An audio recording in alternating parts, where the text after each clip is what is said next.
Okay, good evening all of you. So fresh chapter in derivatives. It is the pricing and valuation of contingent claims.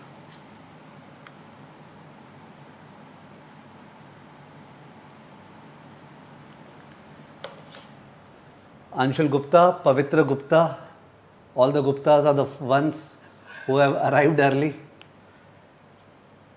Joyjeet, Tushar, good evening. Okay. So obviously they have called it contingent claims, and you know contingent claims में options are the most important instrument. So basically it is the pricing and valuation of options. Level 1 में options का एक strong base आपका बना हुआ है, where you know that forward commitments में the pricing and valuation are two different things. Price is fixed at the beginning by the no arbitrage principle such that the value is 0 to begin with, and once the price is fixed it remains the same such that the value keeps on changing. I hope समझ में आ रहा होगा. Options में price and value are one and the same. The price of an option or the value of an option is that price of the lottery ticket that you have to pay, because you are buying a right, not an obligation. Also you know that जो forward commitments है they are symmetric both sides, यानी कि ऊपर में भी difference नीचे में भी डिफरेंस. इफ यू बाय से F प्लस तो ऊपर में डिफरेंस आएगा, नीचे डिफरेंस जाएगा, तो it is symmetric, linear. While options are non linear. एक साइड में लैप्स, दूसरे साइड में exercise. Because of the asymmetric behaviour of options, option pricing requires the specification of the model that the underlying asset follows. Option pricing के लिए अपने को बताना पड़ेगा कि ऑप्शन जिस चीज के ऊपर है वो एसेट कौन सा डिस्ट्रीब्यूशन फॉलो करता है. What is the model that the stock follows. That is not required in the case of forward commitment. क्यों? बिकॉज वहां पे सिमेट्री है, लीनियर पे ऑफ है. यहाँ पे नॉन लीनियर असिमेट्री है. So we have to have a particular process that the underlying asset follows. So there are two things that I have communicated till now which are level 1 stuff. Number 1, I said forward commitments में pricing and valuation are two different things. You may recap in your head कि the price of forward contract is the no arbitrage price determined at initiation in such a manner that the value of the forward contract is 0 to begin with. That price remains fixed, but the underlying asset price changes such that the value of the forward contract changes. Options में price and value are the same thing. It is the price of the lottery ticket, वो हक का दाम. Number 2, I said forward commitments are linear, symmetric, both sided difference. तो because of which forward commitment का pricing करने के लिए you do not require to specify the stochastic process that the underlying asset follows. But option pricing is complicated. Why? Because options have non-linear asymmetric payoff. So because of which we need to specify the stochastic process that the stock price follows. ये दो चीज मैंने बोला है. I hope both are communicative. ठीक है, थोड़ा सा बोल लेता हूं, उसके बाद लिखने पे ध्यान देंगे. तो सर ये जो stochastic process आप बात कर रहे हैं, what is the stochastic process? Whenever a variable can change in a random manner, it is said to follow a stochastic process. I don't know stochastic term has come from Greek or Latin, but stochastic का मतलब होता है random, uncertain. Okay, so that's called a stochastic process. There are two types of stochastic process. One is a discrete time stochastic process, and the second is a continuous time stochastic process. Discrete time और continuous time बोला मैंने, आपको समझ में आया होगा. Discrete time stochastic process में we want to say that variable changes at discrete points of time. Say the stock will change every 3 months or every 6 months or every year. Stock will not change every moment. But continuous time stochastic process में the stock can change every moment. Discrete time, continuous time. Discrete time मतलब वो discrete points of time पे change होगा. Continuous time मतलब वो कभी भी change हो सकता है। तो ऑब्वियसली रियल लाइफ में most assets follow a discrete time stochastic process और a continuous time stochastic process. पहला क्वेश्चन आप लोगों से पूछा हूं, रियल लाइफ में asset prices follow a discrete time stochastic process और कंटिन्यूस टाइम स्टोकैस्टिक प्रोसेस। फटाफट बोलोगे तो ठीक है, वरना मैं अपने मन से बोलते जाऊंगा आगे।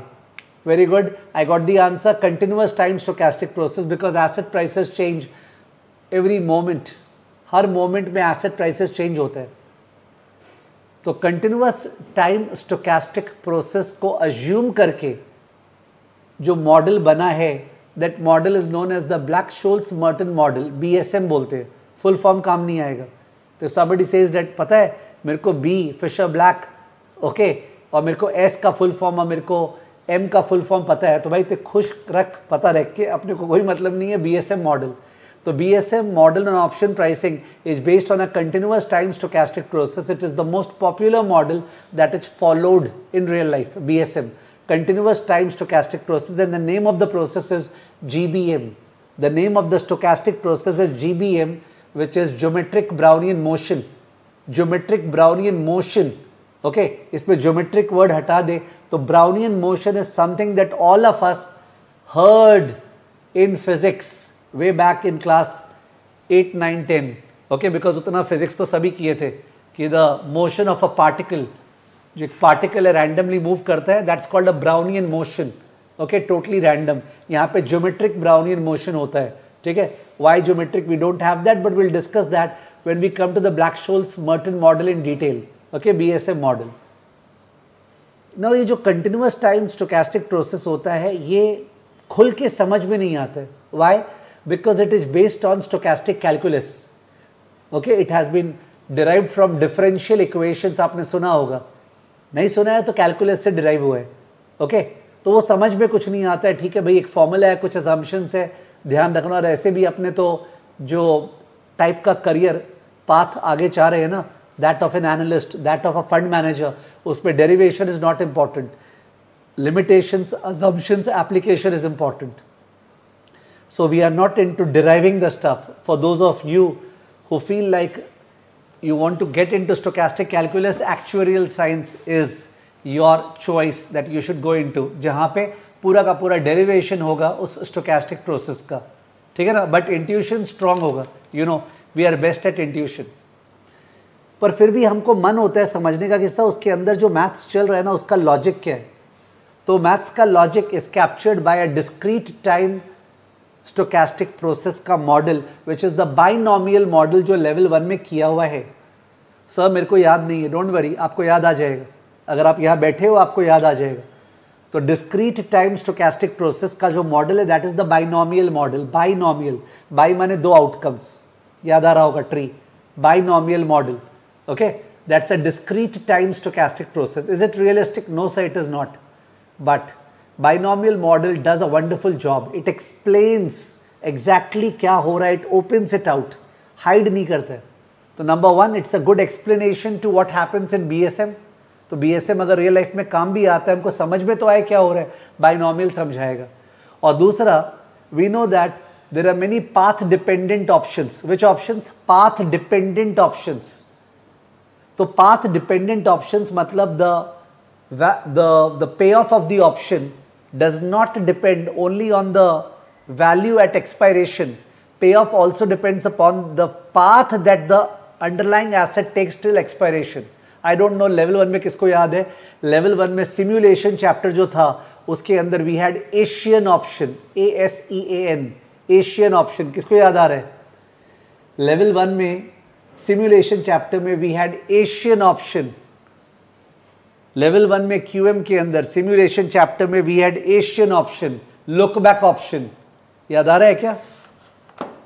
लेवल 1 में सिमुलेशन के अंदर we had Asian option, look back option, okay. वो पाथ डिपेंडेंट था, बिकॉज द एशियन ऑप्शन का payoff depended upon the average stock price. अगर 1 साल का ऑप्शन है तो शेयर का जो एवरेज प्राइस है ना 1 साल में, वो काम आता था उसका पे ऑफ में, that used to become the strike price.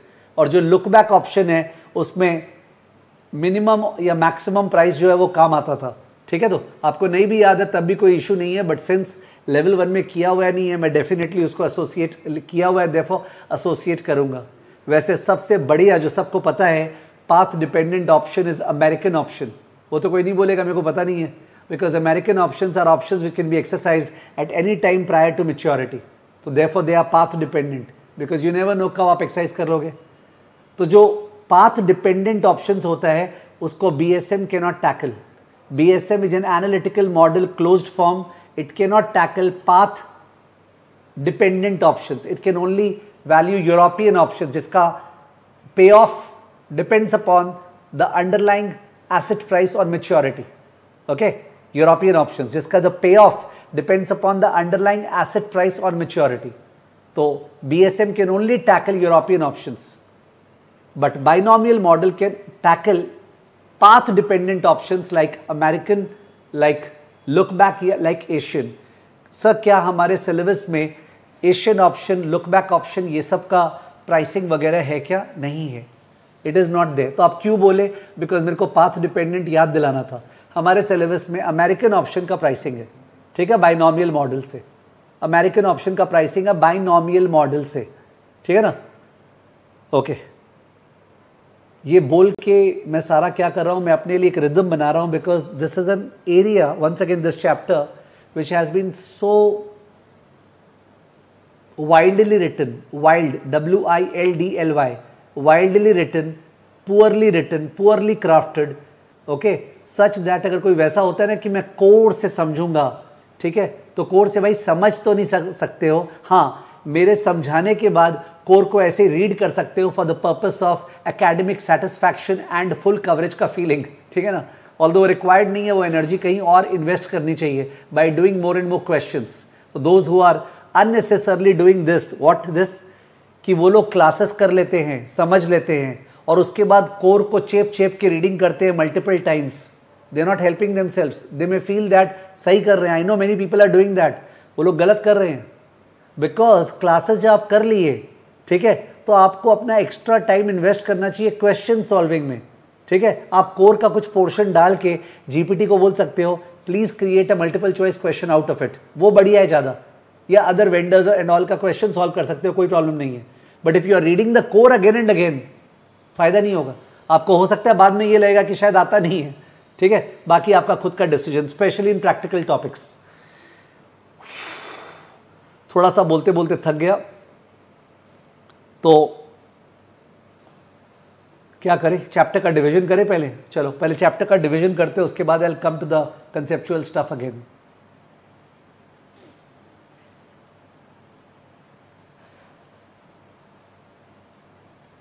जैसे अभी स्कोप ये होगा आपका कि यू मे फील दैट आप फॉरवर्ड कमिटमेंट वाला चैप्टर भूल गए हैं, बट उसमें फ़ायदा क्या है, आपको थोड़ा सा ऑडियो समरी का सपोर्ट है और क्वेश्चंस का सपोर्ट है, उसके हेल्प से आपको टरना पड़ेगा। जिसके पास बहुत ज़्यादा टाइम है, नवंबर में एग्जाम नहीं दे रहा है, बहुत देरी से एग्जाम दे रहा है, वो चाहे तो पूरा क्लास वापस सुन सकता है, डेफिनेटली शॉर्ट क्लासेस थी, you can listen to the class again, but otherwise audio summary and question should be helpful because ultimately you have to drive the car. Okay,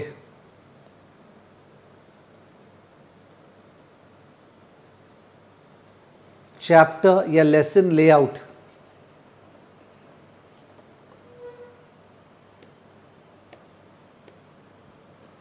तो लेसन लेआउट में number 1 we have ज्ञान, वो ज्ञान का एक LOS भी है, the principles of arbitrage and all that, फिर से चालू कर दिया, प्रिवेंशन ऑफ आर्बिट्राज प्रिंसिपल, जो अपना ऑलरेडी पहले हो चुका है। Second is binomial model based on discrete time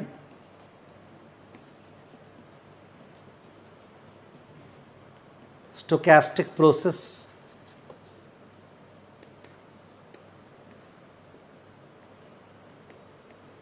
BSM based on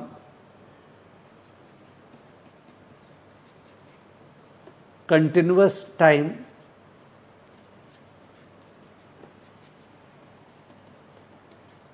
stochastic process। Next,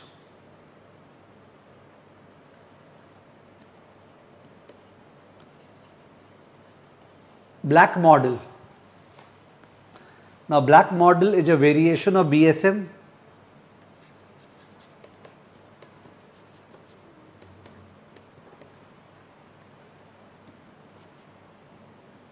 for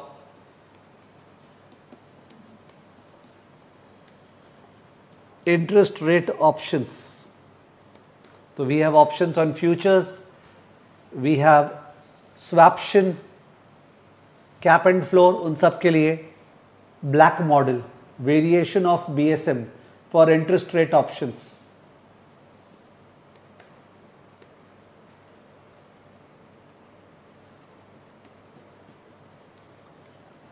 Option Greeks and implied volatility.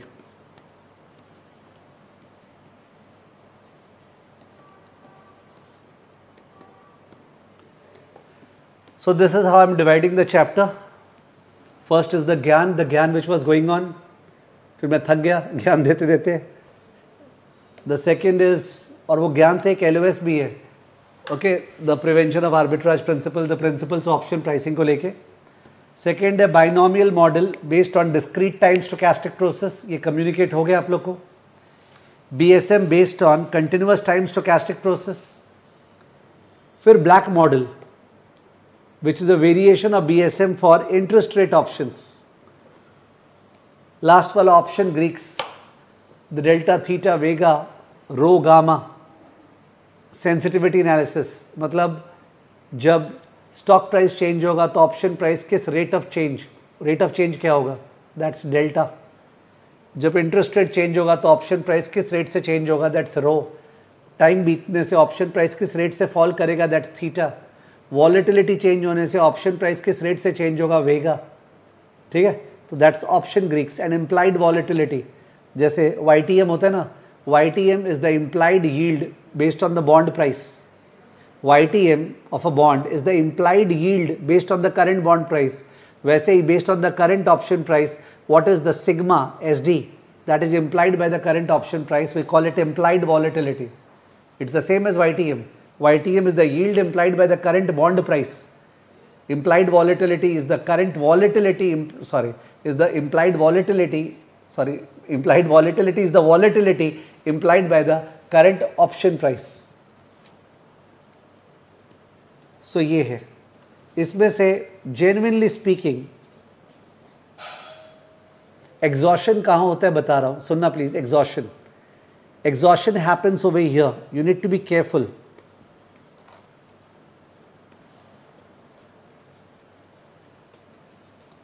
Exhaustion,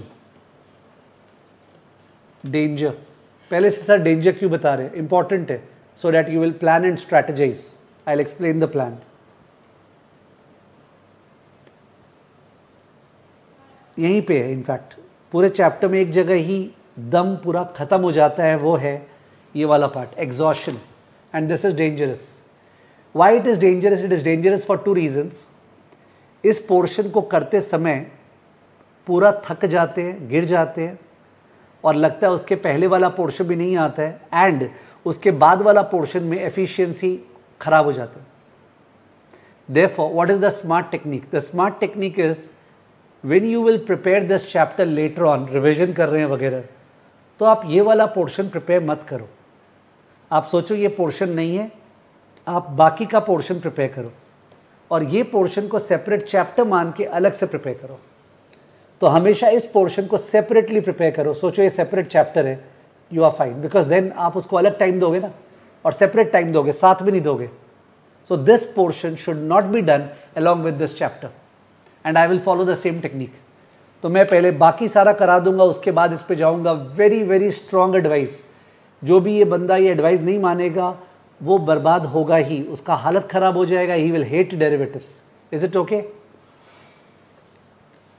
Is it fine? So this is the first danger. Danger number 1. Advice क्या है? Treat it as another chapter. इसको करो ही मत, अलग chapter मान लो। Hope आप लिख रहे हैं हर कुछ, बिकॉज टीचिंग से इंपॉर्टेंट है strategy, treat it as another chapter. Second place of exhaustion is binomial model में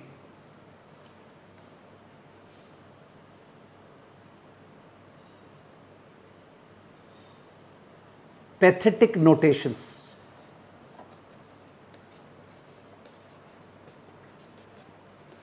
बाइनोमियल मॉडल में जो नोटेशंस है ना, वो CFA लेवल 1 में ब्यूटीफुल है। CFA लेवल 1 में मोटा मोटी क्या था बता रहा हूँ, अभी जो भी चीज़ है वो 0 पे है और बाद का पीरियड ऑफ टाइम क्या है 1 है।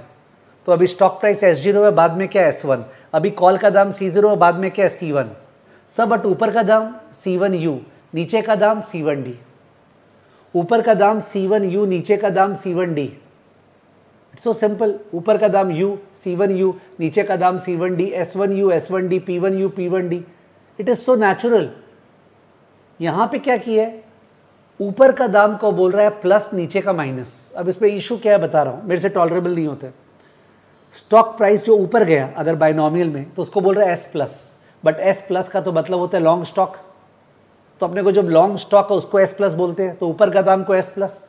उस समय जो पे ऑफ है उसको बोल रहा है C plus, but C plus का तो मतलब लॉन्ग कॉल होता है। आप समझ रहे हो इशू क्या, अपना पूरा का पूरा फाउंडेशन हिला देगा, वैसा खराब नोटेशन दिया। एंड आई डोंट अंडरस्टैंड कि लेवल 1 में आपने एक नोटेशन दिया, फिर लेवल 2 में क्यों चेंज कर रहे हो। वही तो स्टूडेंट अब लेवल 2 में आ गया। There was no reason, there is only one reason for it, that is laziness and slack, the fact that कोई अकाउंटेबिलिटी नहीं है। You know the type of mistakes they are made in real estate. Real estate में जो इतने सारे mistakes वगैरह कर रखे हैं, ओके, इतने ईजी चैप्टर में भी। सो अकाउंटेबिलिटी कुछ है नहीं, therefore they keep on making all this mistakes. तो pathetic notations. Now I have personally asked from around 30 to 35 students who have cleared CFA level 2 in different terms over the last 3-4 years that क्या binomial model में exam में या in fact पूरे chapter में exam में notations काम आया क्या। Please listen, because you know ethics wise अपने एग्जैक्ट क्वेश्चन तो नहीं पूछ सकते हैं, बट ये पूछना अलाउड है कि क्या एग्जाम में नोटेशंस काम आया क्या ऑप्शंस का। The unequivocal answer is no. तो अगर नोटेशंस काम नहीं आया तो हम क्यों उस पचड़े में पड़े। We will not. एक या दो क्वेश्चंस चैप्टर के अंदर दिया हुआ है नोटेशंस को लेके, they will have to be considered to be ignored, because उस एक या दो क्वेश्चंस को करने के चक्कर में अपने बर्बादी नहीं कर सकते। I have often done that बर्बादी in my previous classes, I will not do it this time, because अगर 3-4 साल में 30-35 स्टूडेंट्स का सैंपल लेके we have tested and we have been told that sir notation से रिलेटेड क्वेश्चन नहीं आता है, क्वेश्चन ऐसा आता है जो नोटेशन के बिना कॉन्सेप्ट से हो सकता है, तो will go by it. There is no need to unnecessarily, तो there may be some notational questions which will be cancelled off। ठीक है सर, मेरा मन किया तो करने का, तो तेरे को खुद वो नोटेशंस के साथ करना पड़ेगा, कोई तरीका नहीं और, बिकॉज हम बर्बादी अपना नहीं कर सकते। पैथेटिक नोटेशंस, BSM के अंदर भी pathetic notations.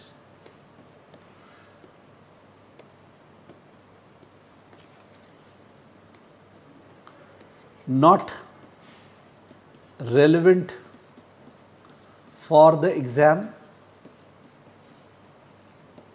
therefore ignore, and also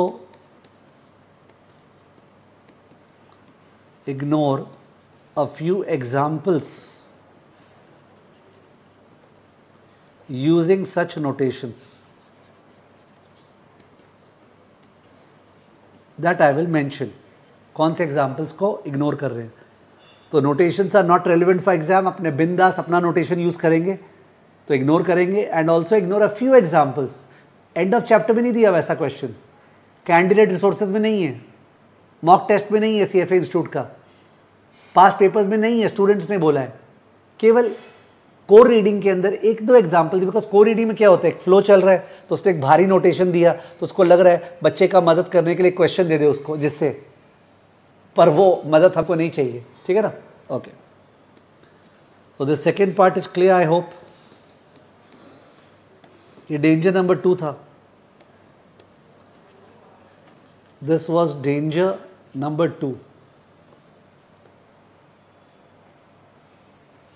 Danger number 2. Am I communicator? एक बार पूछ लूँ आप लोगों से. Rajshree says yes. Tushar, Samriddhi, am I communicator? These are very very important stuff जो शुरू में बोल रहा हूँ. Because यही तो होता है. We lose the bigger strategies and we go in favor of just stuff. उसके पहले अपने strategize तो कर ले. Thanks a lot. And the last danger. The last danger, मैं danger number 3 यहाँ लिख रहा हूँ.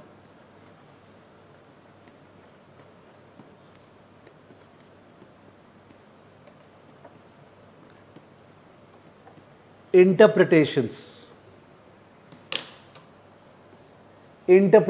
जहाँ बोलेगा कॉल ऑप्शन को इंटरप्रेट कैसे कर सकते हैं. जैसे आप लोगों को पता है कॉल ऑप्शन C+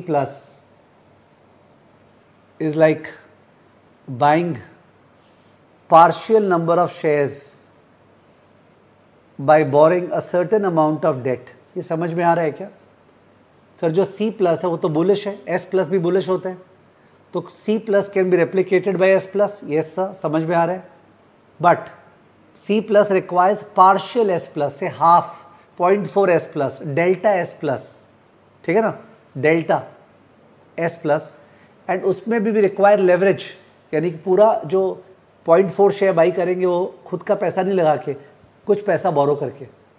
ठीक है, तो ये एक इंटरप्रिटेशन है ना. ये अपने लेवल 1 में भी था कि लेवल 1 में call option can be replicated by buying H number of shares, hedge ratio, or delta number of shares, delta S+, and borrowing a certain amount. Okay, borrowing a certain amount, borrow करके. ठीक है. In fact, वो जो borrow करते हैं, that certain amount is a fraction of the present value of the strike price. Because logic क्या है कि सब बाद में अगर राइट टू बाई को एक्सरसाइज करेंगे तो अपने को एक्स देना पड़ेगा ना. अगर राइट टू बाई को एक्सरसाइज करेंगे तो एक्स देना पड़ेगा. तो आज अपने एक्स का प्रेजेंट वैल्यू बोरो कर लेते हैं, बट क्या पता नहीं देना पड़ेगा एक्स. हो सकता है एक्स नहीं देना पड़ेगा ना, तो नहीं देना पड़ेगा. इसलिए वो जो चांस है उसके लिए we borrow a fraction of the present value of X. Borrow a fraction of the present value of x.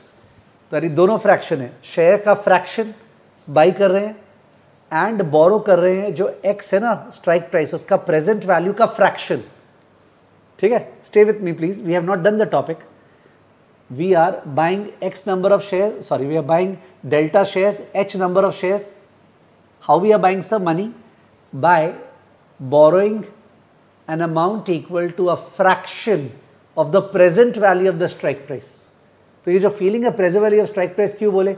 Because ultimately when you buy a call it's a right to buy the share. तो आप उस दिन x पे करोगे आपको S मिलेगा, x पे करोगे एस मिलेगा. तो फीलिंग आ रहा है S minus X, but problem है श्योर थोड़ी ही मिलेगा, क्या पता लैप्स हो जाए. तो partial number of shares, delta shares, and we borrow a fraction of the present value of the money required at that time. Okay, present value of the strike price, उसका fraction. ये जो दोनों fraction fraction बोला, first वाला delta, second वाले को fraction ही बोल सकते, कुछ नाम नहीं है उसका. Fraction fraction. इनफैक्ट सेकंड वाला का मतलब क्या है, बोलो क्या भी डफ हो जाएगा. सेकंड वाला फ्रैक्शन है the probability that the call will be exercised. जो सेकंड वाला फ्रैक्शन है that is the probability that the call will be exercised, but ये बाद में आने दो. तो fraction of the shares and fraction of the present value of the strike price, ये दोनों अलग अलग फ्रैक्शंस है. ये दोनों fractions are dynamic. Both these fractions are dynamic. Dynamic matlab they keep on changing as time passes, as interest rate changes, as stock price changes. Both these fractions will keep on changing, and therefore it is a dynamic hedge or dynamic replication. It is not a static hedge. It is a dynamic hedge or dynamic replication. Forward commitment को अगर hedge forward commitment को replicate करते ना कि share को buy कर लेते हैं सब पैसा बोरो करके, तो वो स्टैटिक हेज होता है, स्टैटिक रेप्लिकेशन. बट ऑप्शंस का रेप्लिकेशन इज डायनेमिक. इंपॉर्टेंट है, डिस्कस करेंगे अपने. Dynamic because asymmetry. Okay, because that both the fractions keep on changing, ठीक है। तो ये इंटरप्रिटेशन में ये वाला जो स्टफ आएगा ना, इंटरप्रिटेशन में ये एक डेंजर है, ये थोड़ा सा डिफिकल्ट लगता है। हो सकता है किसी किसी को लगा कि सर क्या बोल दिए, थोड़ा सा घुसा, समझ में नहीं आया, तो मैंने अभी चालू ही नहीं किया।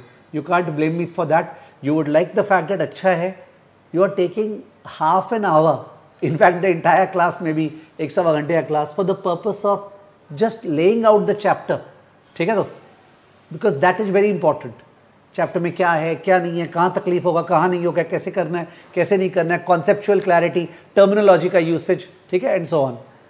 तो interpretation dot dot dot, this has to be done, it is tested. तो मैंने 2 डेंजर को तो अवॉइड कर दिया, इनफैक्ट डेंजर 1 को अवॉइड नहीं किया। डेंजर 1 को मैंने बोला आप नेक्स्ट चैप्टर समझ के करना, डेंजर 2 को तो अवॉइड ही कर दिया, हटा सावन की घटा, नोटेशंस करेंगे ही नहीं, और डेंजर 3 करना पड़ेगा यहीं पे, इसी चैप्टर में करना पड़ेगा। थोड़ा हल्का हो जाएगा बिकॉज अपने इंटरेस्ट रेट ऑप्शंस को नेक्स्ट चैप्टर में ले गए ना, दैट वे, ठीक है। तो अपने क्लास करते हुए करीब 30 मिनट्स हो गए, काफ़ी अच्छा डिस्कशन हुआ है, I like the discussion, although वो नोट्स में तब्दील नहीं हुआ है। This is the layout of the chapter. If you ask me weightage wise it is 60-40 और 70-30, मतलब इस चैप्टर से 60% आएगा, प्रीवियस वाले चैप्टर से 40% डेरिवेटिव सेक्शन में, और उतना पेजेस का डिफरेंस भी है। This is a very very very very very big chapter, and you know the best part, the easiest part of this chapter is this part. लिख तो दूँ जिससे कि आदमी एग्जॉस्ट होकर छोड़ नहीं दे। easiest part of the chapter। सही, आप क्यों लिखा रहे इस तरह, क्योंकि कई लोग एग्जॉस्ट होके लास्ट वाला पार्ट को ठीक से करते नहीं है, तो आपको समझना पड़ेगा लास्ट पार्ट तो आसान है यार, और उससे आता है and testable, and highly testable, सबसे ज़्यादा टेस्टेबल है, तो भूल नहीं जाना, ठीक है, highly testable. So you understand your focus areas.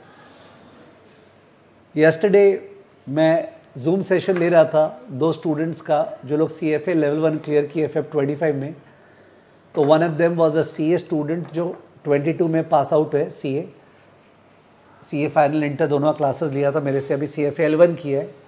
तो वो बंदा बोल रहा था सर मेरा हैबिट क्या है ना, पता नहीं पढ़ाई में हमेशा मैं उस पोर्शन से स्टार्ट करता हूँ जो लास्ट पे छूटेगा, ऑल द छोटा छोटा चीज़, residual things. I am not saying follow his advice, I was just amazed.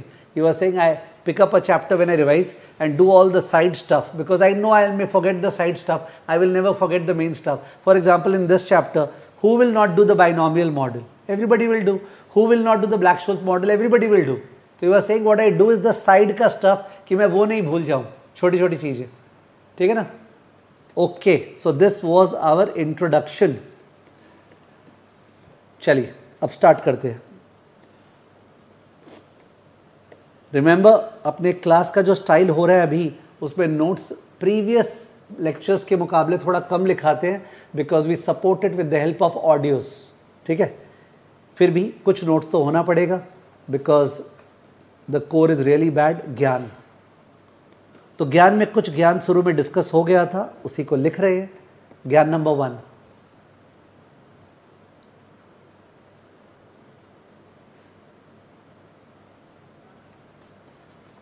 Forward commitment.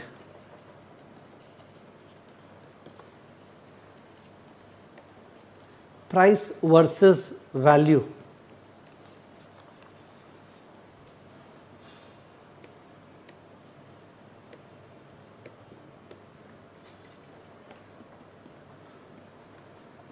Contingent claims.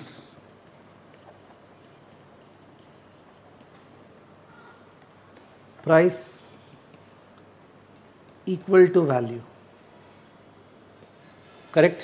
अब इसमें पूरा का पूरा लैंग्वेज दिखाऊंगा तो बहुत टाइम वेस्ट हो जाएगा कि sir the price of forward commitment is determined at t equal to 0, it is the no arbitrage price such that the value of the contract is 0 to begin with, that price becomes fixed, okay, but the market price keeps on changing such that the value of the contract fluctuates. But in options, price and value are same, they are the price of the lottery ticket, हक का दाम, ठीक है। तो I can't dictate that, time waste होगा उसमें। Listen to the audio. Number two,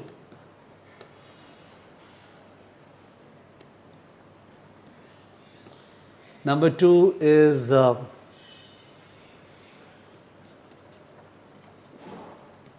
forward commitment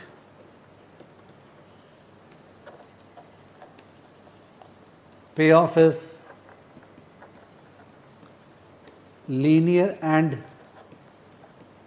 symmetric. So we do not require the modeling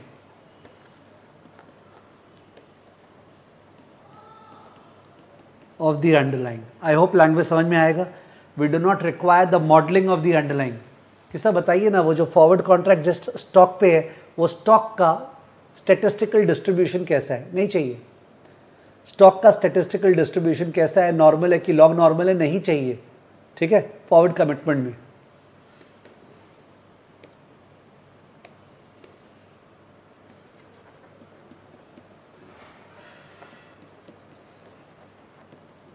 contingent claim,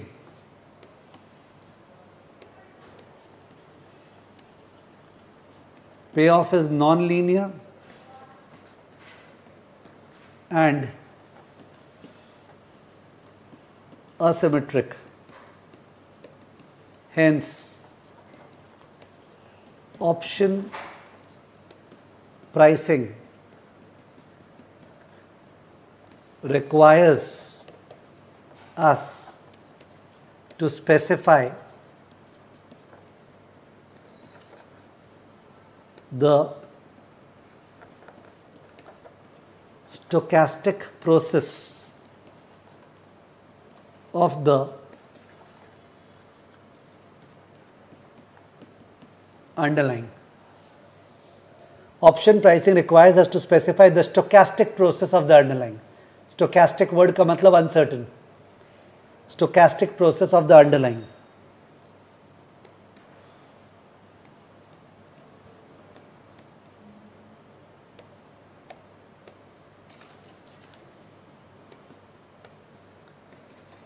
Point number 3.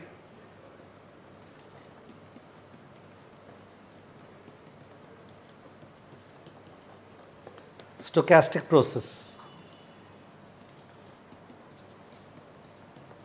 Discrete time, continuous time.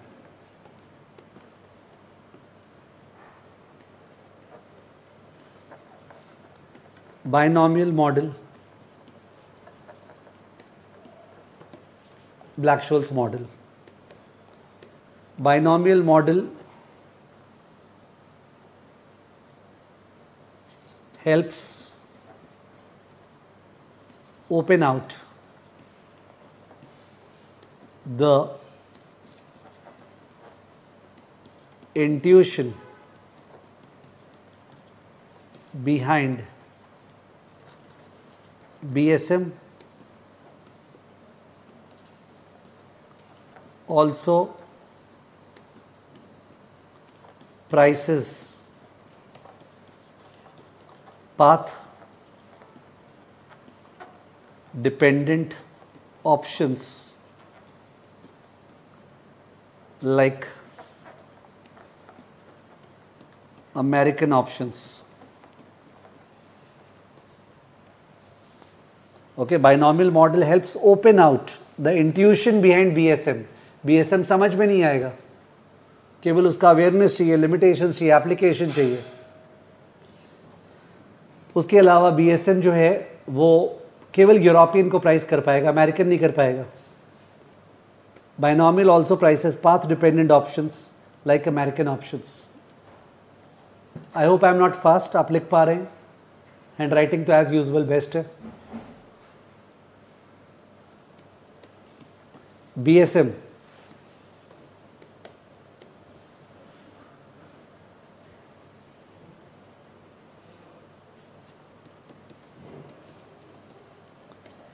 limiting case of BM, limiting case of binomial model, as the number of steps in BM tends to infinity, शायद आपको ये समझ में आ रहा होगा. 1 period binomial model, 2 period binomial model. तो अगर 1 साल का ऑप्शन है 1 पीरियड में, सीधा 1 साल बाद 2 दाम होगा. 2 पीरियड बायनॉमियल मॉडल में अगर 1 साल का ऑप्शन है तो उसको 2 पीरियड में डिवाइड कर दिए, हर 6 महीने में 2 दाम हो सकता है. 4 पीरियड बायनॉमियल मॉडल हर क्वार्टर में 2 दाम हो सकता है. समझे? ऐसे करते करते तोड़ते गए तो हर मोमेंट में 2 दाम हो सकता है. तब तो इनफाइनाइट पीरियड हो गया ना, वो बन गया ब्लैक शोल्स मॉडल. तो it is a limiting case of binomial model. Binomial model में नंबर ऑफ स्टेप्स को बढ़ाते जाएंगे 2 period, 3 period, 4 period, 10 period, 100 period, 5000 period. तो in that case limiting case of binomial model, as the number of steps in binomial model tends to infinity, comma, BM tends to BSM. इसलिए भी BM काम आते हैं, because BM से ही तो BSM बना है.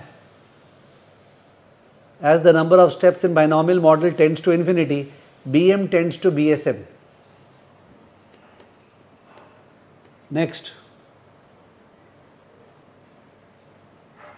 based on geometric Brownian motion, GBM, based on geometric Brownian motion, this is the stochastic process followed by the underlying asset. This is the stochastic process followed by the underlying asset, and it leads to the assumption, वो assumption जो इतना popular है CFA level 1 में, it was done in QM, it was then once again done everywhere, leads to the assumption. क्या assumption? Stock price, मैं थोड़ा सा loosely लिख रहा हूँ, although it's underlying asset price. Stock price follows log normal distribution. Remember QM? Stock price follows log normal distribution. Stock price follows log normal distribution. ये किस student को नहीं पता होगा कि stock price does not follow normal distribution. Stock price follows log normal distribution. यानी the log of the stock price, which means the log of the ratio of the stock price, which means that the continuous return on the stock price follows normal distribution. I don't know how many of you are understanding. Stock price follows log normal distribution, मतलब stock price doesn't follow normal distribution. The log of the stock price, ln ST, or better still, ln ST by ST minus 1, the ratio, okay, the ratio of the log of the stock price means the continuous return on the stock price follows normal distribution. Okay, continuous return follows normal distribution. ये सब बात elaborately बाद में करेंगे, मैं तो केवल याद दे रहा था because level 1 से related है. तो आप लोग जितने भी जैसे ही प्रिपेयर किए होगे, सुना हुआ ऐसे याद आ रहा होगा. Okay, Bhavika is saying that yes sir, आपने बोला था because stock price negative नहीं हो सकता है. So therefore stock price cannot follow normal distribution because normal distribution तो minus infinity से plus infinity ना. तो अगर stock price normal distribution होता तो stock price तो negative हो सकता है. ठीक है? Therefore we find that stock price does not follow normal. It follows log normal distribution. तो level 1 is very important. Okay? कोई भी level 1 को नज़रअंदाज करता है, कोई भी खराब से प्रिपेयर करता है, किसी और टॉपिक के टालने के कारण पास हो जाता है, उसका दिक्कत होता ही है. क्यूएम में घोर दिक्कत होता है, फिक्स्ड इनकम में दिक्कत होता है, डेरिवेटिव में दिक्कत होता है, कौन से टॉपिक में नहीं होता है in fact. Okay, as usual Subhajit Basu has come and is asking what happens if the assumption of normality is violated. Okay, कि अगर वायलेट हो गया अजम्पशन तो black Scholes model will not follow. Subhajit Basu is asking what happens if the assumption of normality is violated, then Black-Scholes-Merton model cannot be used. So the next question, so sir, if Black-Scholes-Merton model cannot be used, then what will we do? Then we will use simulation for the purpose of option pricing. So simulation for the purpose of option pricing, how will we use that? We had done that at level 1 in the simulation chapter when we did discussion of even Asian options and look back option. Okay sir, I don't remember, I will see the same. मैं ऐसे ही बात कर रहा हूँ उससे soliloquy, okay, Subhojit Basu से हम लोग का चलता है. Okay, I once again repeat that nothing has been started as yet. देखा जाए तो केवल ज्ञान चल रहा है, बट ये ज्ञान इस तरह से इतना इम्पॉर्टेंट है जो कि सम्स से ज़्यादा इम्पॉर्टेंट है. एक बार तुमको पता है सम्स पे चले गए तो नंबर्स तो हम लोग ऐसे करते हैं, कोई लिमिट ही नहीं है. ठीक है ना. Okay, stochastic process, discrete time, continuous time, तो मैंने थोड़ा लिखाया BM BSM. ठीक है. Okay, point number 4. Point number 4. What's common in the pricing of forward commitment and contingent claims? What's common in the pricing of forward commitment and contingent claims? Would you want to try? क्या common है दोनों में? जो previous chapter है, और कोई बोलेगा sir मैंने प्रीवियस चैप्टर किया या नहीं था, I have join today from this chapter. Don't worry, it was there in level 1. Pricing of forward contract is level 1 का टॉपिक. तो what is common in the pricing of forward contracts and the pricing of options? Yes please, doesn't matter if somebody has the first class today. What's common in the pricing of forward commitments and contingent claims? Waiting for your answer. What is common? दोनों में क्या common है? प्रखर Gupta is saying that sir both depend on the underlying. ठीक है, वो तो smart answer है, but that is not what I was wanting. बोलोगे depends on the time to maturity, depends upon the risk free interest rate. ठीक है, ये कोई बात थोड़ी हुआ. इसने गलत आंसर दिया है. किसने? एक जन ने बोला स्टार्टिंग वैल्यू 0 है. एकदम गलत. सुनील राणा और राहुल सोमानी का आंसर करेक्ट और काफ़ी जन का करेक्ट है. एक जन ने बोला था पर आंसर में स्टार्टिंग वैल्यू 0. एक जन ने आंसर दिया था, मैं नाम नहीं देख पाया. किसी स्टूडेंट ने जवाब दिया स्टार्टिंग वैल्यू 0. कितना गलत आंसर दिया. स्टार्टिंग वैल्यू 0 तो फॉरवर्ड कमिटमेंट का होता है. फिर आप क्या पढ़ रहे हो? इसका मतलब I am not doing justice to the explanation.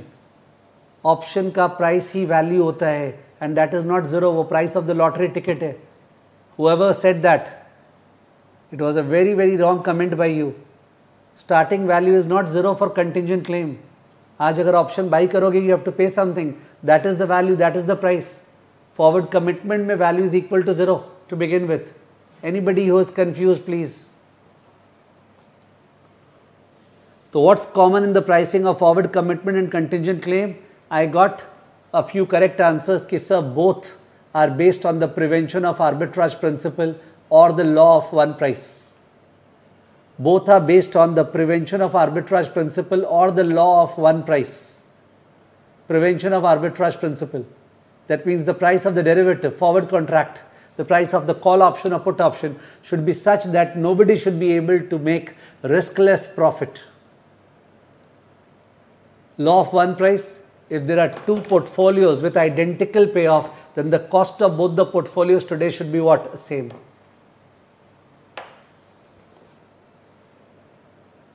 Okay, so what's common in the pricing of forward commitment and contingent claim? So the answer is both are based on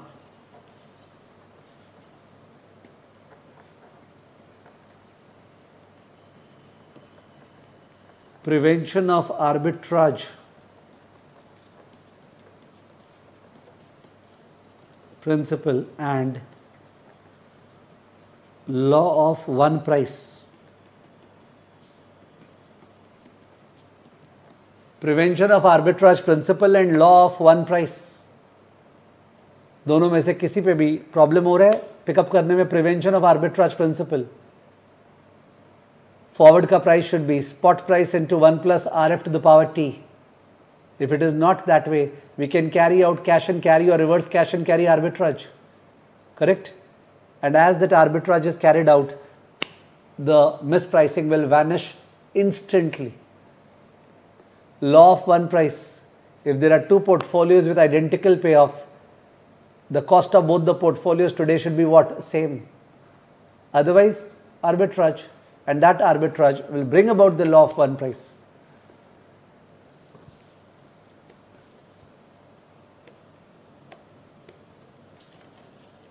law of one pricing को जान पूछ के circle किया, circle करके arrow दिया और लिख रहा हूं. Okay, so Bhavika Jain is saying that sir what about risk neutrality. Bhavika Jain is saying what about risk neutrality. Is Bhavika risk neutrality is also there, although forward commitment में रिस्क न्यूट्रलिटी ज़्यादा यूज नहीं होता है. फॉरवर्ड कमिटमेंट में रिस्क न्यूट्रल प्रोबेबिलिटी कहाँ निकाले थे हम लोग? वो ऑप्शंस में यूज होता है. Although risk neutrality is also there, I will not write it over here because forward के pricing में हम लोग risk neutral world और risk neutral probability कहाँ निकाले थे? Yes, आपको ध्यान आ रहा होगा because हमने जब chapter start किया था, the first class where level 2 का batch started, there was a wonderful 20 minutes का discussion initial on all the three: law of one price, prevention of arbitrage principle, risk neutrality. But risk neutrality हमेशा options में काम आता है. ठीक है, तो although it is the term is used in any derivative but it comes to use in options as you will see, जहाँ पे हम लोग रिस्क न्यूट्रल प्रोबेबिलिटी निकालते हैं, फिर प्रोबेबिलिटी इनटू कॉल का दाम, प्रोबेबिलिटी इनटू कॉल का दाम, फिर उसका प्रेजेंट वैल्यू. ठीक है ना. So I will not write risk neutrality over here. Anyways आपको याद आया, that's a very good thing. ठीक है ना. Law of one price. तो लॉ ऑफ वन प्राइस से नीचे टान के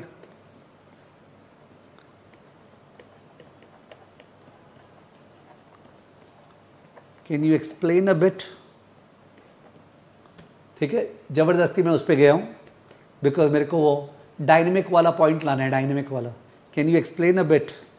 तो नीचे लिखे if there are two portfolios with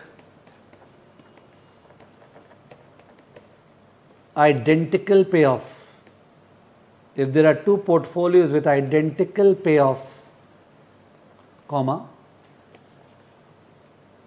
the price of both the portfolios today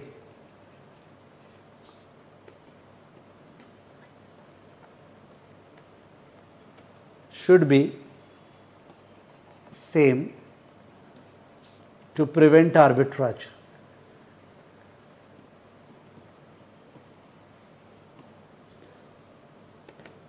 If there are two portfolios with identical payoff, the price of both the portfolios today should be same to prevent arbitrage. To prevent arbitrage.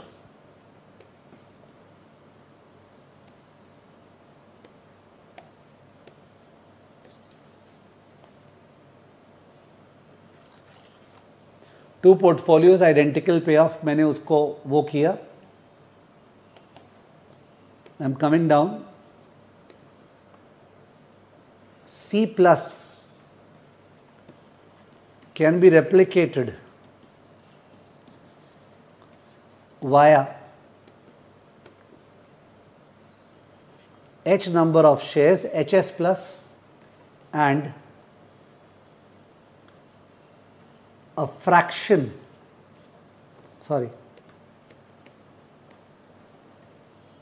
and borrowing an amount equal to a fraction of the present value of X.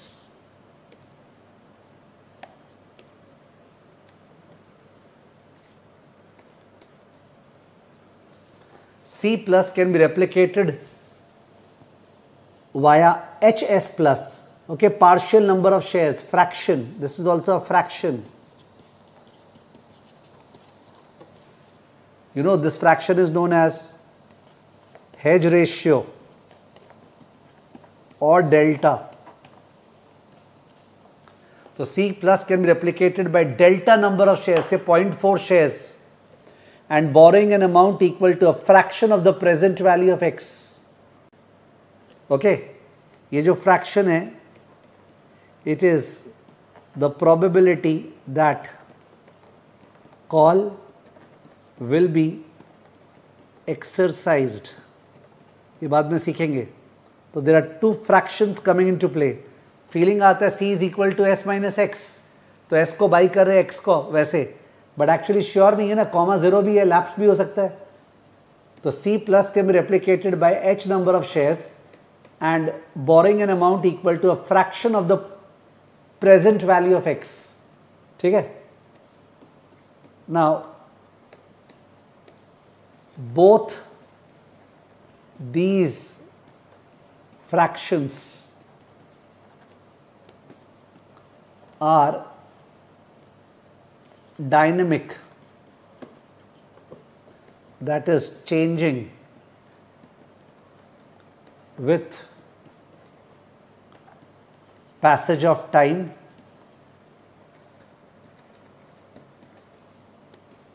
and with changes in ST, R, sigma. So both these fractions are dynamic, that is changing with the passage of time and with changes in ST, R and sigma. Both these fractions are dynamic, that is changing with the passage of time and changes in ST, R and sigma. Full stop. So the replicating portfolio for C plus is dynamic and has to be continuously rebalanced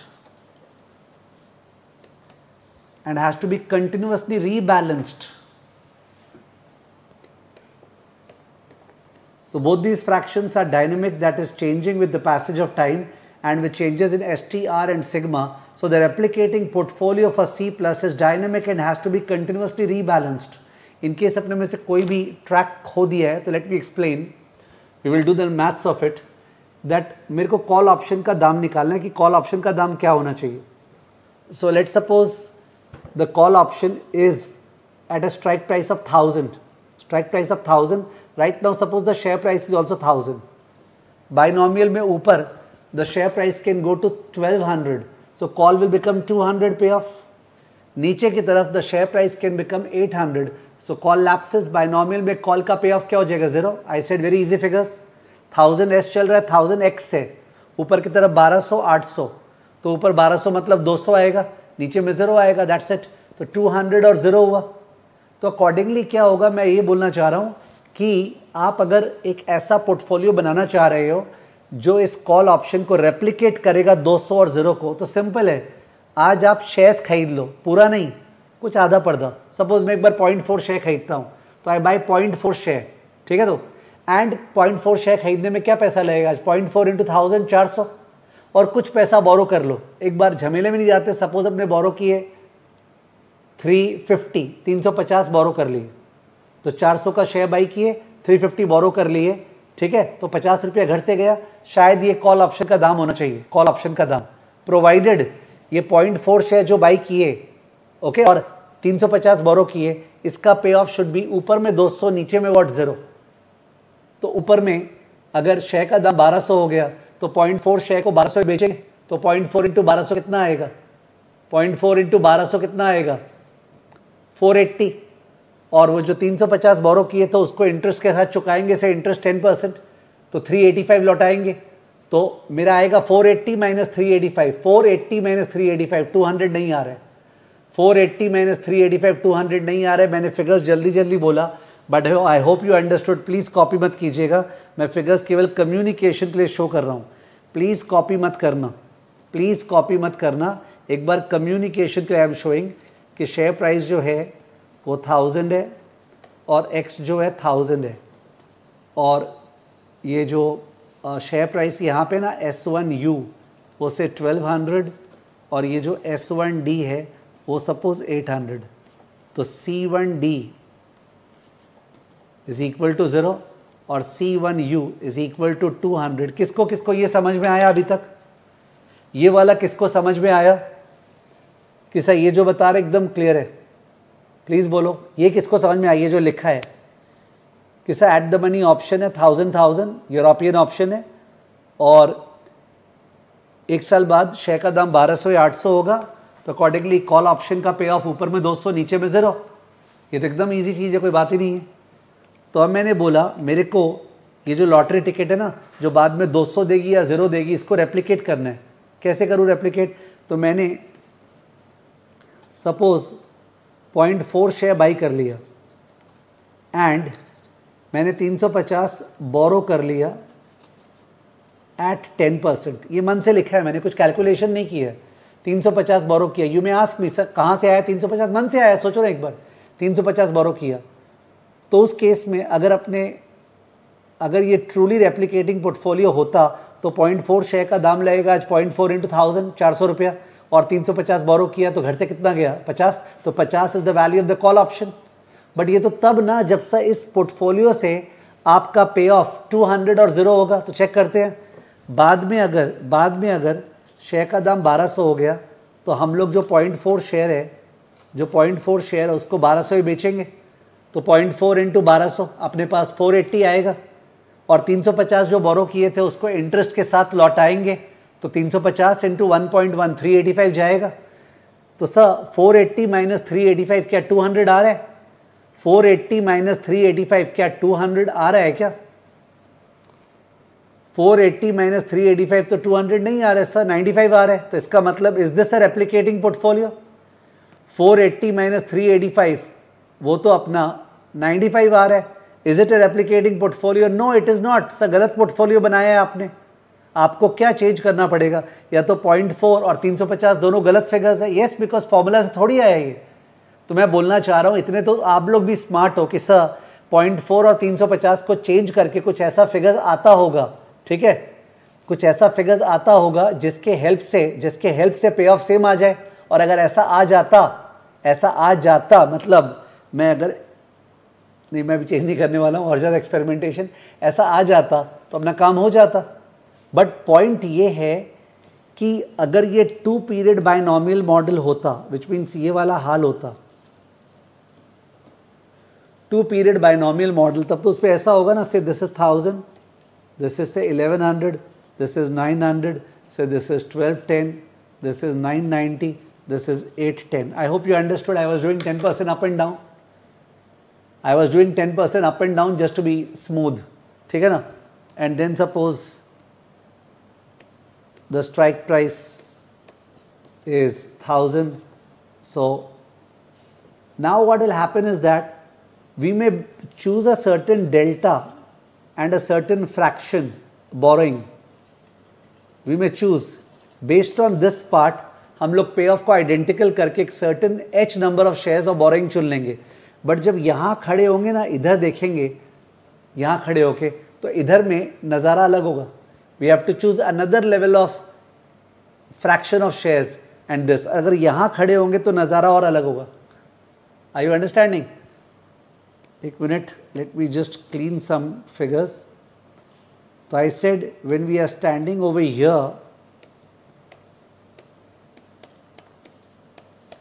तो कुछ h और वो आ रहे हैं।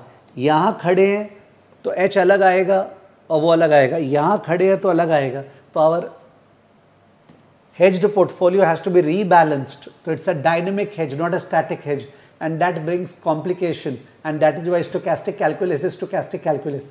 ठीक है, because वो सारा रीबैलेंस करते हुए कॉस्ट क्या लगा वो पता लगाना है ना अपने को। पता है price of call option is the cost of the replicating portfolio, but the replicating portfolio itself is changing.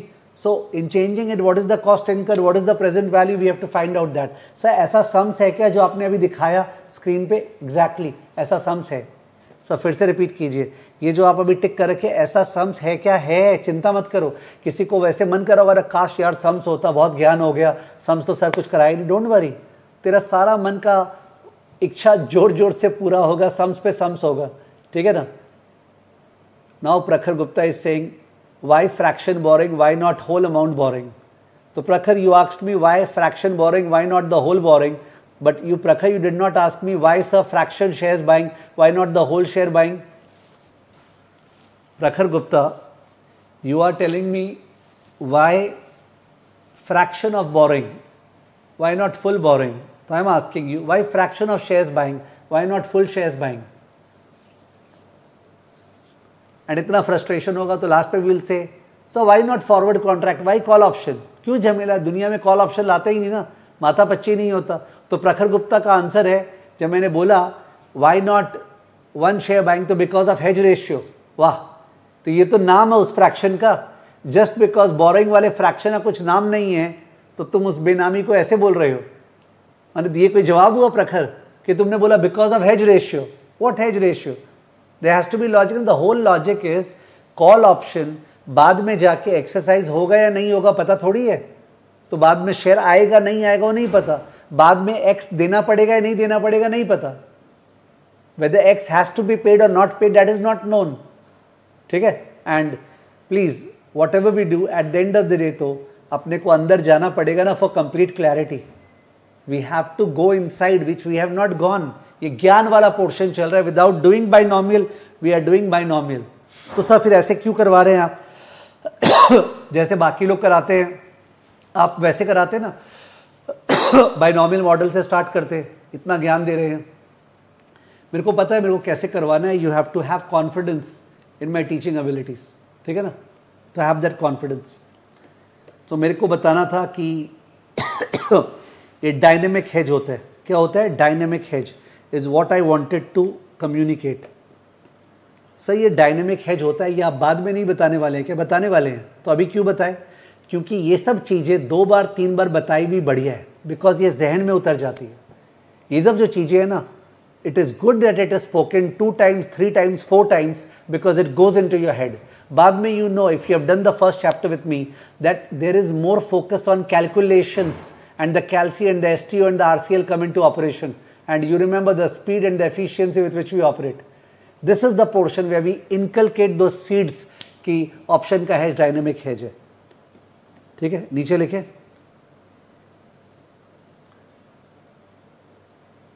on the other hand, F plus can be replicated via S plus and borrowing, and it is a static replication. वहाँ पे dynamic नहीं है। अगर forward को replicate करना है तो share by कर लो और पैसा आरएफ पे बोरो कर लो। शेयर बाई कर लो, पैसा आरएफ पे बोरो कर लो, एंड बस यही, एंड कुछ नहीं। तभी तो जब अपने फॉरवर्ड ओवर प्राइस्ड होता है ना, तो क्या करते हैं? फॉरवर्ड सेल, शेयर बाय, पैसा आरएफ पे borrow, and we show the arbitrage process. उसमें कोई डायनेमिज्म नहीं होता है। सर क्यों नहीं होता उस पर? बिकॉज वो लीनियर पे ऑफ है, it is symmetric. Okay, so this is what we have written. एक और पोर्शन लिखाना है and then I will bid goodbye to you. वो पोर्शन इससे रिलेटेड है, याद आ गया, ये वाले पोर्शन से रिलेटेड। इसको कुछ हैश दे के लिखते हैं, ठीक है। ओके,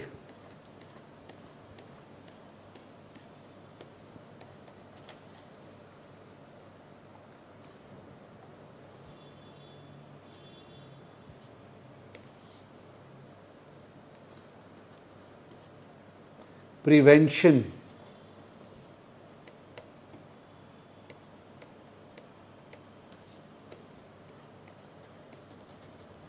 of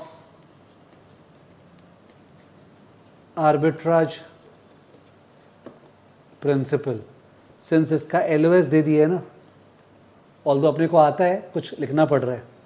मेरा क्लास का डायलॉग क्या है, हमेशा से याद दिला रहा हूँ, आर्बिट्राज का मतलब है विदाउट पैसा लगाए हुए एंड विदाउट रिस्क लिए हुए, विदाउट पैसा लगाए हुए एंड विदाउट रिस्क लिए हुए अगर अपने इंश्योर करें कि अपना पॉजिटिव पे ऑफ होगा, तो in that case that's arbitrage. तो आर्बिट्राज का डेफिनेशन जो मैंने दिया है वही इंस्टीट्यूट ने दिया है, इंग्लिश में दिया है, ठीक है, मैं हिंदी में लिख रहा हूं। विदाउट पैसा लगाए हुए एंड विदाउट रिस्क लिए हुए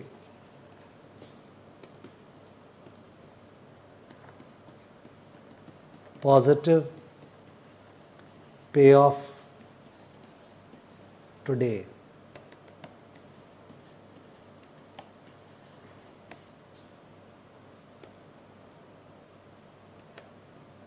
इसमें कोई ग्रेट चीज़ नहीं लिखा है, तो do not ask questions over here. Without पैसा लगाए हुए जो भी आर्बिट्राज करते हैं कैश एंड कैरी मॉडल में, what do we do? We sell forward, we buy the stock, and stock buy करने के लिए पैसा बोरो करते हैं ना, तो घर से पैसा नहीं लगाते। रिवर्स कैश एंड कैरी में what do we do? Forward को अपने क्या करते हैं, बाय, स्टॉक को सेल, और जो सेल करते हैं वो प्रोसीड्स को इन्वेस्ट एट RF। तो पैसा लगाए हुए जब बोला, विदाउट पैसा लगाए हुए तो लाना भी नहीं है घर पे, विदाउट पैसा लगाए हुए, विदाउट रिस्क लिए हुए, नो स्कोप ऑफ नेगेटिव पे of, positive pay of today, that's arbitrage. Assumptions. Number 1, frictionless market.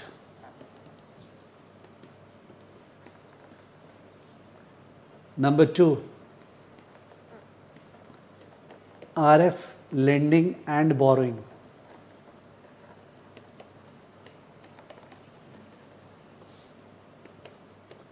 Number 3, underlying asset follows a known statistical distribution.